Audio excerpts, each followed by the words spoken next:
台南的麻豆有机构照顾服务员私底下带伊照顾的时代去不动产公司，用这时代的名牌厝去借钱，一直到呢这间厝要互拍卖的时，这个时代的事实才知影这件代志。而且更较含的是，刚这间机构内底有人讲，伊会当用370万甲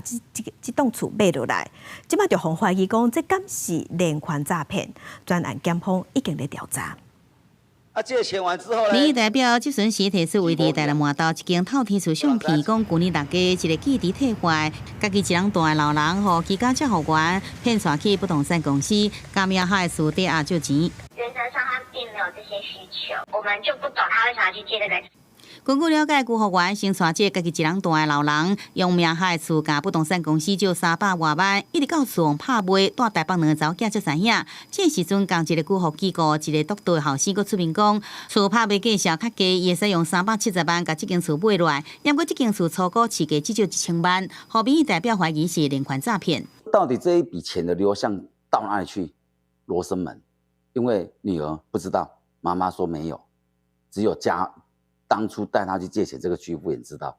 然后他就说他有放给他。侵害服务个案的权益情事发生，社会局会依长期照顾法来裁罚，最严重会废止照服员的证照以及机构设立许可，并针对照服员的个人最严重裁罚3万元，机构处以30万元的罚锾。社会局讲，专案已经移送法办，辜户员也因案停业。那调查属实会依法来验地定处。当照机构是提醒实地鉴定的重要性，会使避免老大人假借有心人士诈骗财物的目标。没有实质的证明，所以他在法律上他还是一个